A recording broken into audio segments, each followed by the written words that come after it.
Hello friends, कैसे हो आप सब लोग। आशा करता हूँ बहुत अच्छे होंगे, आपकी पढ़ाई बहुत ही अच्छे से चलती होगी। मैं विष्णु आपका हार्दिक स्वागत करता हूँ। अगर आप कॉम्पिटिटिव एग्जाम की तैयारी कर रहे हैं तो ये वीडियो आपके लिए बहुत ही इंपॉर्टेंट होने वाला है, क्योंकि इस वीडियो के बाद आपको संविधान की प्रत्येक क्लासेस प्रोवाइड कराई जाएंगी और वो भी एकदम निःशुल्क में। ऐसा नहीं है कि कोई भी पेड क्लासेस होगी, ऐसा कुछ भी नहीं है। पूरा क्लास आपको फ्री में प्रोवाइड कराया जाएगा। और संविधान को पढ़ने का तरीका क्या होगा, हम प्रत्येक आर्टिकल यानी समानता के जितने भी आर्टिकल हैं संविधान में, हम सबको ट्रिक के माध्यम से जानने की कोशिश करेंगे कि उनको किस प्रकार हम याद कर सकते हैं। तो आज जानते हैं मौलिक अधिकार के बारे में। मौलिक अधिकार है क्या? व्यक्ति की व्यक्तित्व का विकास करता है और हमारे राष्ट्र की रीति रिवाज और धर्म की स्वतंत्रता के रूप में सामने आता है। और मौलिक अधिकार की बात करें तो मौलिक अधिकार सबसे पहले ब्रिटेन में 1215 ईस्वी में, कब की बात है ये, 1215 ईस्वी में ब्रिटेन में एक महाराजा थे जॉन, उन्होंने मौलिक अधिकार सर्वप्रथम दिए और उस समय मौलिक अधिकारों को मैग्ना कार्टा कहा गया। इसलिए मौलिक अधिकारों को मैग्ना कार्टा कहा गया। भारत में बात करें कि भारत में सर्वप्रथम मौलिक अधिकार की चर्चा कब की गई थी, तो एक लेडी थी एनी बेसेंट। कौन थी? Annie Besant. एनी बेसेंट ने मौलिक अधिकारों को मौखिक रूप से बताया था, यानी मौखिक रूप से इसकी चर्चा की, लेकिन लिखित रूप से इसके बारे में कोई भी साक्ष्य नहीं मिला था। 1925 की बात है ये। लेकिन लिखित साक्ष्य कब मिला, यानी लिखित में कहा गया कि हमको मौलिक अधिकार चाहिए, लिख के बताया गया। ये थी 1928 में आई थी नेहरू रिपोर्ट। कब आई थी? रिपोर्ट आई थी 1928 में, नेहरू रिपोर्ट।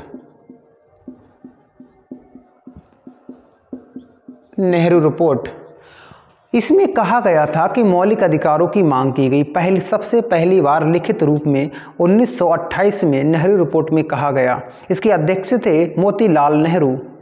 मोतीलाल नेहरू ने यहीं पर इसकी बात की गई थी। उसके बाद इसके बारे में एक समिति भी गठित की गई थी जिसका नाम है तेग बहादुर सप्रू।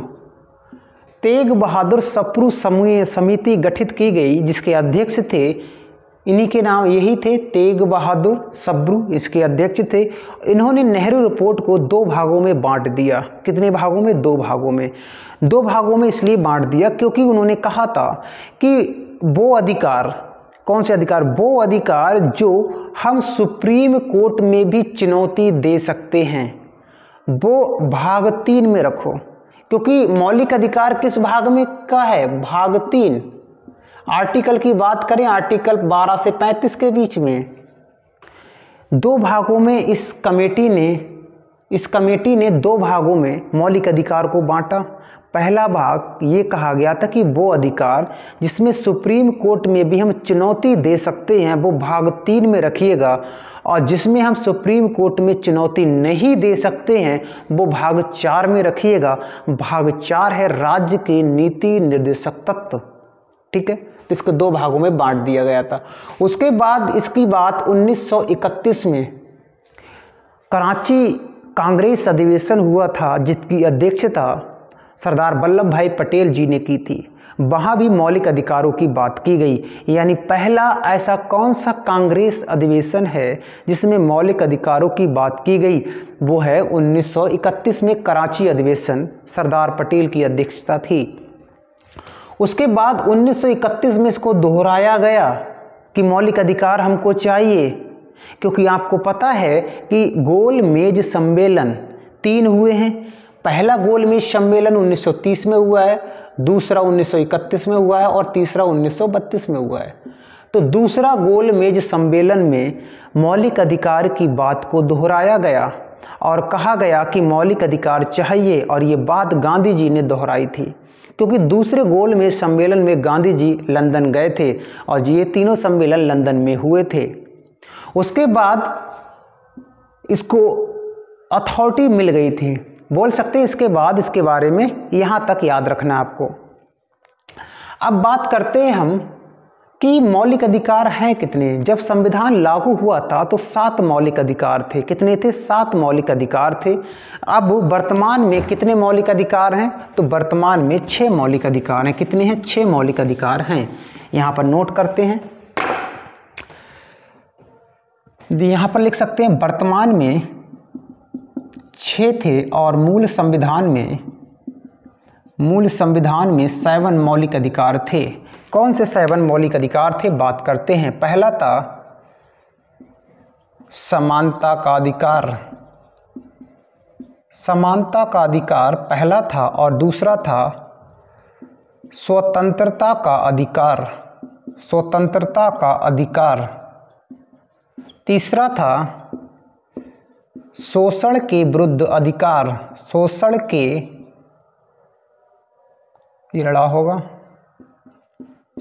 के विरुद्ध अधिकार। ओके।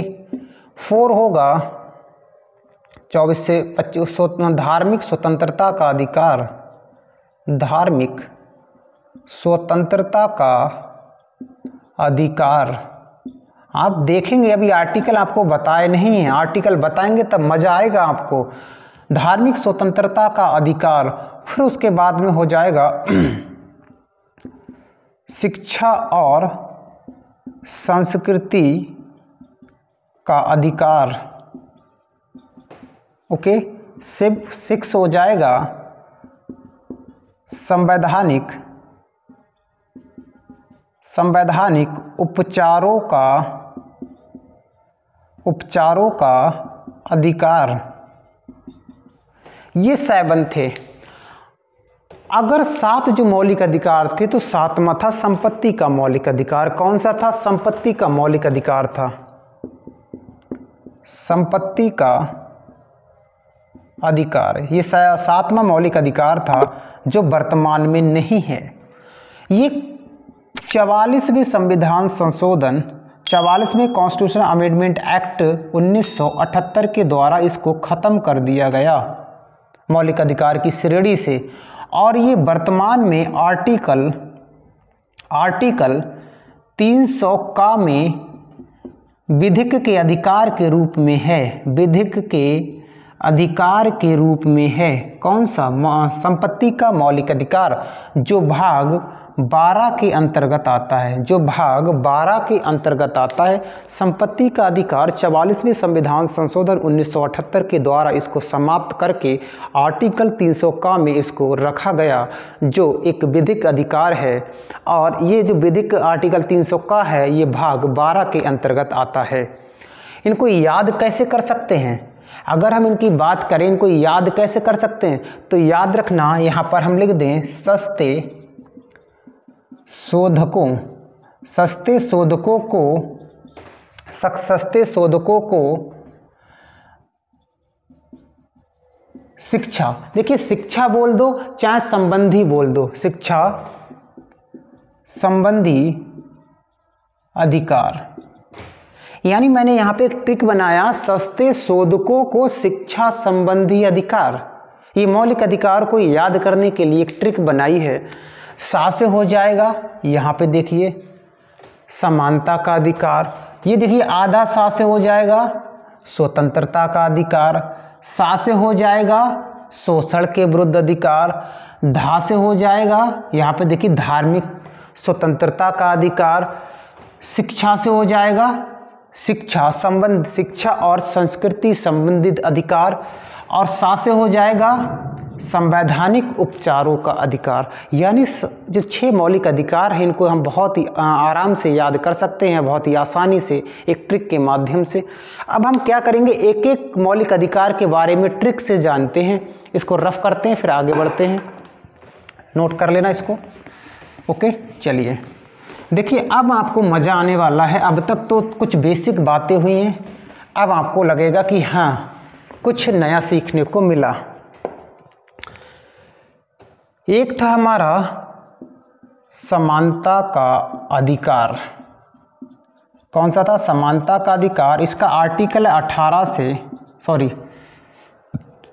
से 18, आर्टिकल 14 से 18 के बीच में एक ट्रिक है। ट्रिक का नाम आपको पता होना चाहिए, बदलू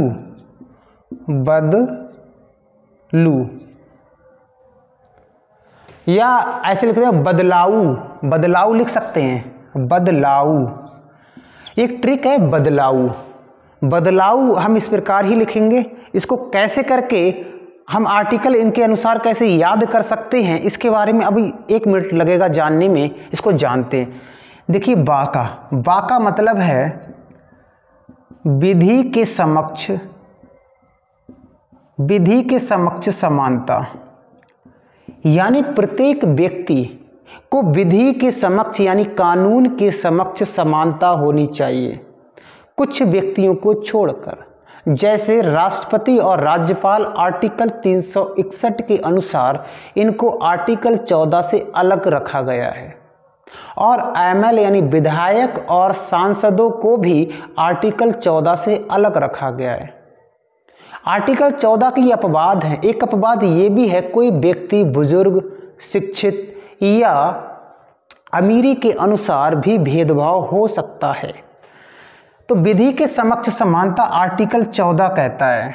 ओके, उसके बाद में है डी का मतलब है धर्म, जाति, लिंग और जन्म स्थान के आधार पर भेदभाव नहीं किया जाएगा। ये आर्टिकल 15 कहता है। ये आर्टिकल 15 कहता है कि कोई भी व्यक्ति को धर्म, जाति, लिंग और जन्मस्थान के आधार पर भेदभाव नहीं किया जाएगा। कोई ऐसे समझिएगा, कोई व्यक्ति एसटी का है चाहे एससी का है, दोनों के लिए कानून बराबर है, उनमें कोई भी भेदभाव नहीं किया जाएगा। अगर जॉब मिलती है, सरकारी जॉब की बात करें तो उनमें आरक्षण भी दिया जाता है। इन्हीं आर्टिकलों में आरक्षण की भी बात की गई है। ला का मतलब है, ला यहाँ पे लिखा है, ला का मतलब है लोक नियोजन में अवसर की समानता। लोक नियोजन का अर्थ होता है कि प्रत्येक व्यक्ति को सरकारी नौकरी पाने की स्वतंत्रता है, उसमें किसी भी प्रकार का भेदभाव नहीं किया जाएगा। उसके बाद ए का मतलब है, आ का मतलब है अस्पृश्यता का अंत, और इसी को कहते हैं छूत का अंत। यानी कोई भी व्यक्ति, अब ऐसे समझिएगा, आप कहीं रिक्शे में जा रहे हैं और आपके पास कोई बहुत ही गंदा व्यक्ति आके बैठ जाए, तो आप उसके साथ घिनाएंगे नहीं, आप उससे ये नहीं कहेंगे हट भाई हट, मैं तुझे नहीं बिठा लूँगा। अगर वो चीज़ उसने रिकॉर्ड करके और अप्लाई कर दिया, याचिका दायर कर दी, आपको पता है आर्टिकल 32 इसी के लिए बना है। ये उपचार करता है, संवैधानिक उपचार, मौलिक अधिकार 6 मैंने अभी बताया। तो कहने का मतलब है छुआछूत का अंत किया गया और अस्पृश्यता का अंत या छुआछूत का अंत। आर्टिकल ये था हमारा आर्टिकल 16, मार्कर चेंज, और ये है आर्टिकल 17 और आर्टिकल 18, क्योंकि 18 तक है। यू का मतलब है उपाधियों का अंत, ये आर्टिकल 18 में कहा गया है। तो हमने लिखा है यहाँ पर बदलाव, समानता के अधिकार को याद रखने के लिए ट्रिक है बदलाव।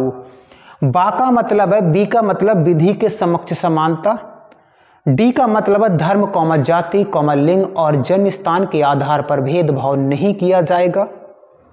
ला का मतलब है लोक नियोजन में अवसर की समानता। ए का मतलब है अस्पृश्यता का अंत या छुआछूत का अंत। यू का मतलब है उपाधियों का अंत, यानी आर्टिकल 18। अब इसी प्रकार से हम स्वतंत्रता का अधिकार भी पढ़ेंगे। आगे बढ़ते हैं, नोट कर लेना इसको। दूसरा हेडिंग डालेंगे अब स्वतंत्रता का अधिकार। इसी प्रकार से ट्रिक के माध्यम से हम याद करेंगे स्वतंत्रता का अधिकार। ये आर्टिकल कहाँ से है? ये आर्टिकल 18 तक तो हम पढ़ चुके हैं, आर्टिकल 19 से 22 के बीच में हम किसको पढ़ने वाले हैं? स्वतंत्रता के अधिकार को। चलिए, इसकी ट्रिक का नाम है क्या? इसका नाम है बॉस पहले देखिएगा आर्टिकल 19 से 22, आर्टिकल 19 के 6 भाग हैं, पहले उसको जानते हैं। आर्टिकल मार्कर दूसरा, चलिए आर्टिकल 19 को 6 भागों में बांटा गया है। कितने भागों में बांटा गया है? 6 भागों में। पहले 7 भागों में बांटा गया था क्योंकि इसमें भी संपत्ति के अधिकार को रखा गया था किस आर्टिकल 19 में। तो 19 को 6 भागों में बांटा गया है। किस प्रकार से? 19 क्लॉज 1 का 90 क्लॉज 2 1 ही होगा, 1 का खा, 19 क्लॉज 1 गा, 19 क्लॉज 1 घा, 19 क्लॉज 1 अड़ा, 19 क्लॉज 1 चा। कौन सा है? चा। इसको याद कैसे रखेंगे? 1 2 3 4 5 6 और एक है 19 क्लॉज 1 छा। क्योंकि मैंने यहाँ पे 7 लिखा है, उसको 6 है स्वतंत्रताएं आर्टिकल 19 में, वो कौन सी हैं जानते हैं? याद कैसे रखोगे? बॉस सब बढ़िया है। ट्रिक कौन सी है? बॉस सब बढ़िया है। यहाँ पे लिखा बॉस सब बढ़िया है। मैंने क्या लिखा? बॉस सब बढ़िया है। बॉस सब बढ़िया है। ये आर्टिकल 19 के 6 आर्टिकलों के बारे में हम जानेंगे। ये 6 आर्टिकल लिखे हैं, यहाँ तो मैंने 7 लिखा है लेकिन 6 के बारे में ही जानते हैं क्योंकि ये वाला आर्टिकल वर्तमान में नहीं है। ये भी संपत्ति के अधिकार को दर्शाता था। ये बा का मतलब क्या है? बॉस। बॉस का मतलब है बोलने की स्वतंत्रता, बोलने की स्वतंत्रता, बोलने या अभिव्यक्ति भी होगी इसमें, अभिव्यक्ति की स्वतंत्रता भी होगा, अभिव्यक्ति की स्वतंत्रता, बोलने या अभिव्यक्ति की स्वतंत्रता, या इसी में आ जाता है झंडा फहराने की स्वतंत्रता, इसी में आ जाता है झंडा फहराने की स्वतंत्रता, सूचना का अधिकार, शांत रहने का अधिकार, भाषण देने का अधिकार, प्रेस की स्वतंत्रता। आर्टिकल 19 क्लॉज का में ये सभी चीज़ें आती हैं। तो बा से क्या हो जाएगा? बोलने और अभिव्यक्ति की स्वतंत्रता। सा का मतलब क्या है? सा का मतलब है शांतिपूर्वक, शांतिपूर्वक बिना हथियारों के सम्मेलन करना। ये स्वतंत्रता हमको दी गई है कि आप शांतिपूर्वक कहीं भी सम्मेलन कर सकते हो बगैर हथियारों के। ऐसा नहीं कि आपकी जेब में टुकड़े हों, टुकड़े का मतलब कट्टा हो और आप सम्मेलन कर रहे हो। जैसे ही किसी ने भाषण दिया और हमें लगा इसने भाषण हमारे अपोजिट से दिया है तो हम उसको उड़ा दें, लेकिन ऐसा नहीं है। हमको केवल शांतिपूर्वक व्यवस्था बनाए रखना है। सा का मतलब है संघ या संगम बनाने की स्वतंत्रता, बनाने की स्वतंत्रता। कहने का मतलब है कि हम व्यक्तियों को इकट्ठा करके संघ बना सकते हैं लोगों का, और संगम भी बना सकते हैं, लेकिन 2 लोगों के लिए ये अप्लाई नहीं होगा। एक तो सैनिकों के लिए और दूसरा जो कौन सी महिलाएं होती हैं, जो कोठे पे महिलाएं रहती हैं, वैश्या, क्या बोलते हैं? वैश्या। वैश्याओं के लिए और सैनिकों के लिए ये इम्पोर्टेंट नहीं है, या ये श्रेणी उनको नहीं दी जाती है। क्योंकि अगर मान लीजिए वैश्याओं ने सम्मेलन बना लिया या संघ बना लिया तो कितना भ्रष्टाचार देश में हो जाएगा, और ऐसे ही अगर सैनिकों ने संघ बना लिया तो हमारे देश की रक्षा कौन करेगा। तो इसमें हो जाएगा शासक संघ। उसके बाद में हो जाएगा ए का मतलब है आवागमन, यानी भारत में आबाद रूप से कहीं भी घूमने की स्वतंत्रता है। भारत में कहीं भी घूमने की स्वतंत्रता, आवागमन की स्वतंत्रता है। भारत में किसी भी छोर में आप घूम सकते हो। ऐसा नहीं कि आपको कोई पासबुक या पासपोर्ट की ज़रूरत पड़ेगी, ऐसा कुछ भी नहीं है। तो ए से क्या हो जाएगा? आवागमन। बी से क्या हो जाएगा? बी से याद रखना है आपको कि कहीं भी बस जाने की स्वतंत्रता। बी का मतलब क्या? बस। बस का मतलब ये आप भारत के किसी भी कोने में अपना प्लॉट लेके और आप वहाँ पर रह सकते हैं। अब तो जम्मू कश्मीर में भी आप प्लॉटिंग ले सकते हैं, आप रह सकते हैं देश के किसी भी कोने में। ये आर्टिकल किस में कहा गया? आर्टिकल क्लॉज 1 की अड़ा में कहा गया है। उसके बाद 6, इसका मतलब वा का मतलब इससे क्या है? व्यापार, व्यापार या अभिव्यक्ति, अभिव्यक्ति। तो आप भारत में कहीं भी व्यापार कर सकते हैं, आपको कोई भी रोक या टोक नहीं की जाएगी। ये आर्टिकल किस में कहा गया? आर्टिकल क्लॉज 1 के चा में कहा गया है। तो ये हम एक ट्रिक के माध्यम से इसको बड़ी आसानी से याद रख सकते हैं, किसको? आर्टिकल के जो 6 भाग हैं उनको। अब हम आगे बढ़ते हैं, बाकी जो आर्टिकल 20, 21, 22 को किस प्रकार याद रखें उसके बारे में आपको बताते हैं। इसको नोट डाउन करना है आपको सबको। ओके, आगे बढ़ते हैं। आपको ये कमेंट्स करके बताना है ये वीडियो कैसा लगा, ताकि इसी प्रकार की वीडियो हम आपको और भी अच्छे से प्रोवाइड करा सकें। ओके, फिर तीसरा है हमारा, हाँ तीसरा का आर्टिकल अभी बचे हुए हैं। आर्टिकल कहाँ से कहाँ तक होगा? 22 से आर्टिकल 19 से 22। इसमें आर्टिकल 19 तक हम आपको कंप्लीट करा चुके हैं।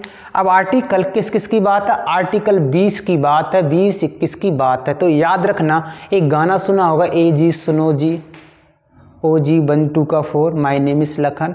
तो याद रखना, एक ट्रिक है इनको याद रखने की, जिसका नाम है ए जी और एस जी। क्या नाम है? ए जी एस जी।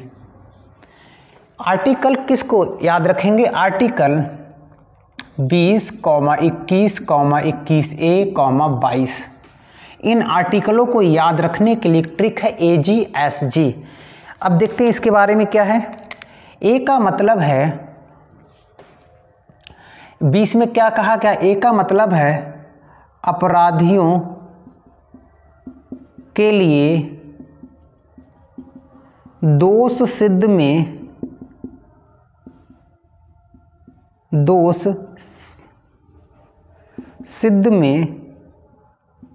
संरक्षण, दोष सिद्ध में संरक्षण।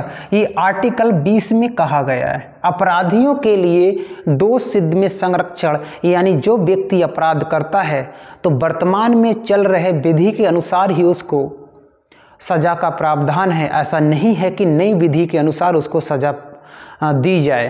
तो आर्टिकल 20 कहता है। आर्टिकल 21 क्या कहता है? जी का मतलब है जीने की स्वतंत्रता, स्वतंत्रता, जीने की स्वतंत्रता।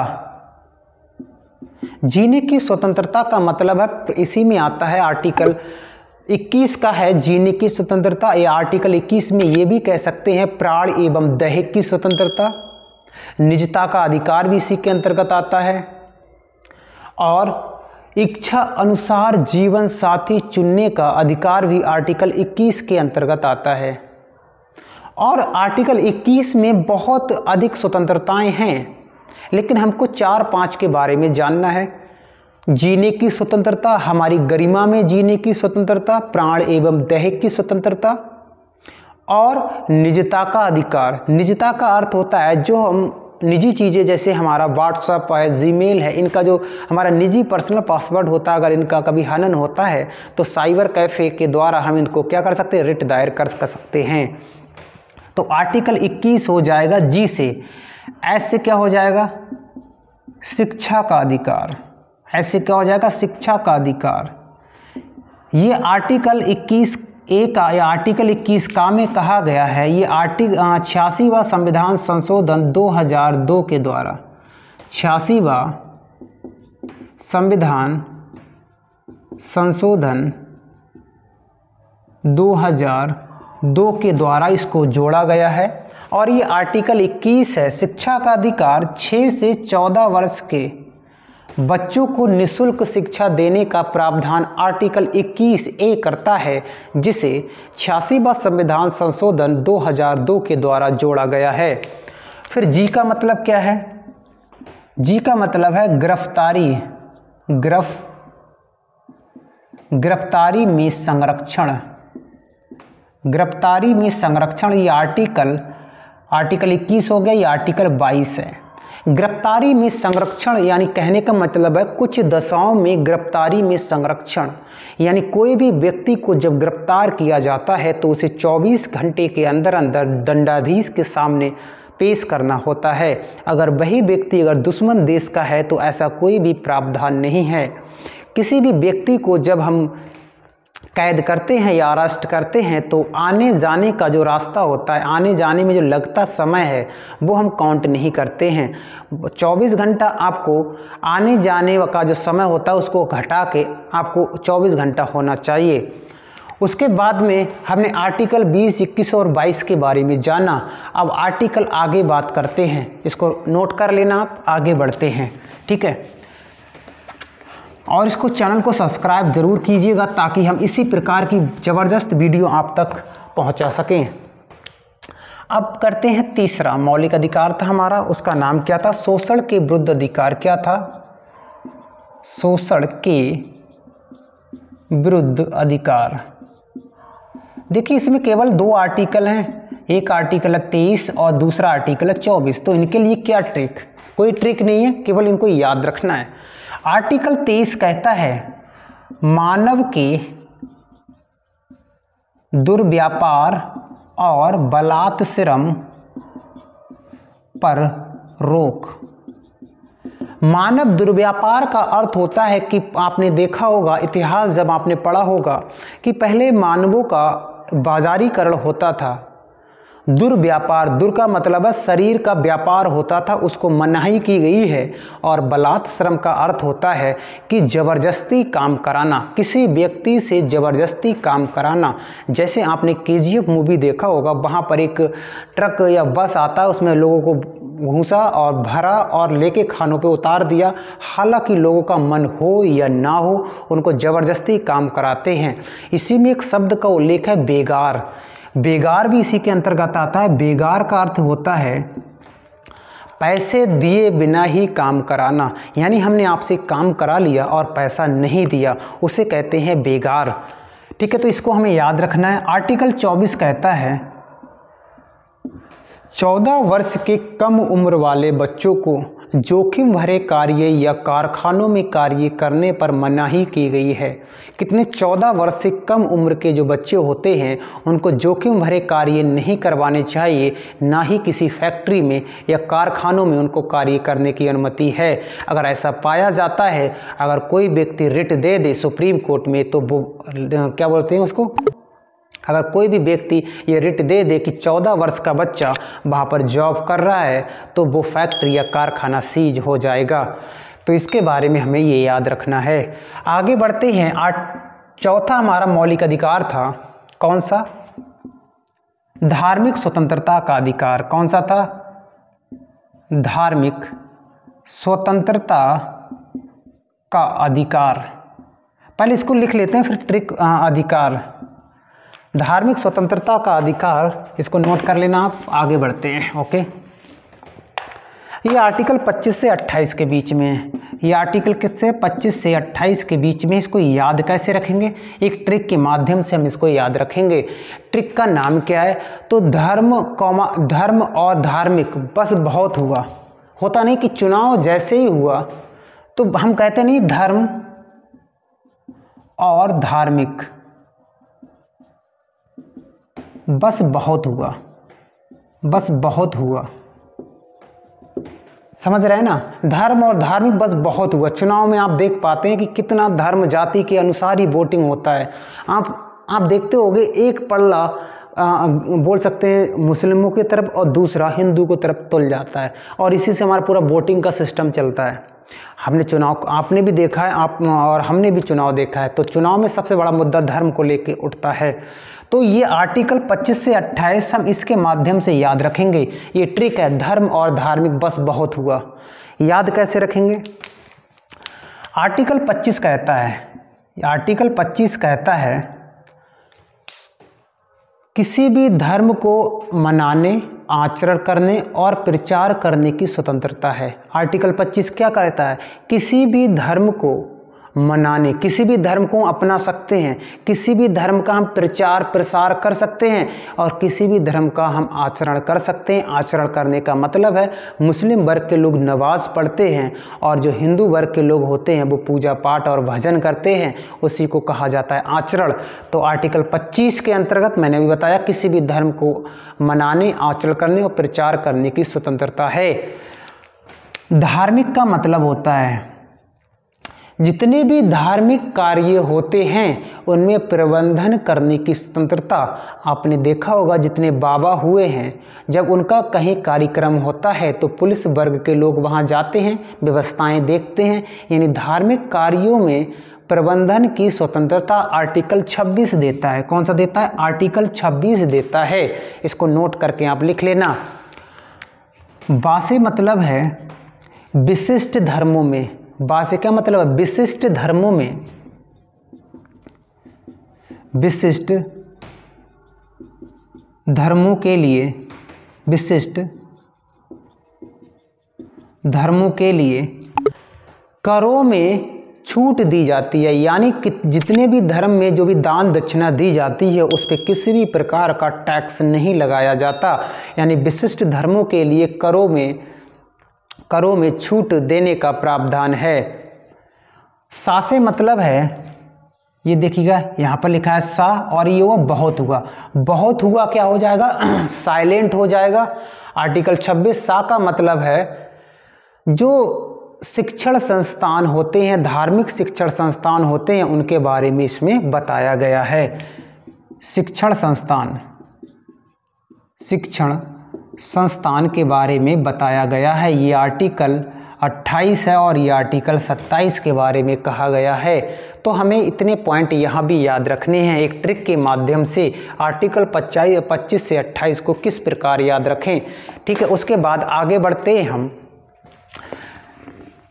नोट कर लेना इसको। उसके बाद है मौलिक अधिकार, शिक्षा और संस्कृति का अधिकार। ये आर्टिकल कब से कब, कहाँ से कहाँ तक है? तो आर्टिकल 29 से 30 है। इसमें दो ही आर्टिकल हैं। आर्टिकल 29 कहता है अल्पसंख्यक वर्गों का हितों के संरक्षण। यानी अल्पसंख्यक वर्ग के जितने भी लोग हैं उनके हितों का संरक्षण किया जाएगा। उनकी रीति रिवाज, उनकी लेखा जोखा, जितनी भी चीज़ें हैं उनका संरक्षण किया जाएगा। और आर्टिकल 30 कहता है कि अल्पसंख्यक वर्गों के लिए शिक्षण संस्थान और वहाँ का प्रशासन देखने की स्वतंत्रता है। फिर से एक बार, आर्टिकल 29 कहता है अल्पसंख्यक के वर्गों के हितों का संरक्षण और आर्टिकल 30 कहता है जितने भी अल्पसंख्यक वर्ग के लोग होते हैं वो अपना कॉलेज या अपना प्रशासन चलाने का स्वतंत्रता है या चलाने के लिए बाध्य नहीं किए जाएंगे। यानी आराम से वो व्यक्ति प्रशासक चला सकते हैं या वहाँ का प्रशासन चला सकते हैं। उसके बाद में आर्टिकल हो जाएगा लास्ट, संवैधानिक उपचारों का अधिकार। ये आर्टिकल 32 में है। आप कहोगे आर्टिकल सर 31 तो बताया ही नहीं। आर्टिकल 21 में संपत्ति का अधिकार था जो वर्तमान में एक मौलिक अधिकार नहीं है, एक विधिक अधिकार है। तो इसके बारे में हमने आपको पहले बता दिया है। आर्टिकल 32 क्या है? आर्टिकल 32 को ही भीमराव अंबेडकर ने संविधान की आत्मा कहा है और इसके अनुसार ही हम मौलिक अधिकारों का जब कभी शोषण या हनन होगा तो हम आर्टिकल 32 के अनुसार 5 रिट दायर कर सकते हैं।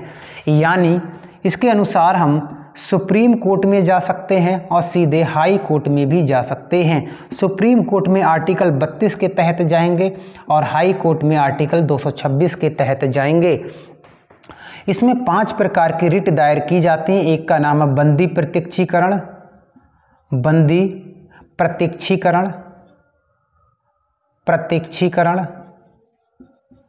दूसरा है परमादेश, तीसरा है प्रतिषेध, चौथा है उत्प्रेषण और पांचवा है अधिकार पक्ष। अधिकार पक्ष कहने का मतलब है जब कभी भी मौलिक अधिकार का शोषण या हनन होगा तो हम हाई कोर्ट भी जा सकते हैं डायरेक्ट, और डायरेक्ट सुप्रीम कोर्ट भी जा सकते हैं। सुप्रीम कोर्ट आर्टिकल 32 के तहत जाएंगे और हाई कोर्ट आर्टिकल 226 के तहत जाएंगे। और इसी आर्टिकल को यानी आर्टिकल 32 को ही भीमराव अंबेडकर ने संविधान की आत्मा कहा है। इनका अर्थ क्या होता है? बंदी प्रत्यक्षीकरण का अर्थ होता है कि शरीर को पेश करना। परमादेश का अर्थ होता है कि हम आदेश देते हैं। प्रतिषेध का मतलब होता है कार्यवाही रोक दो या कार्यवाही के लिए मनाही करना। उत्प्रेषण का अर्थ होता है कि जो कार्यवाही चल रही है वो अपने पास मंगवा लो। और अधिकार पक्ष का अर्थ होता है कि किस अधिकार से आप बात करते हैं। तो आपको ये वीडियो कैसा लगा कमेंट्स करके बताइए। अगर ये वीडियो आपके लिए बहुत अच्छा लगा तो इसी प्रकार का हम पूरा संविधान का लेक्चर आपको प्रोवाइड कराएंगे, और वो भी बिल्कुल निःशुल्क में। तो आज के लिए इतना ही। कमेंट्स और शेयर और लाइक ज़रूर कीजिएगा। जय हिंद और जय भारत।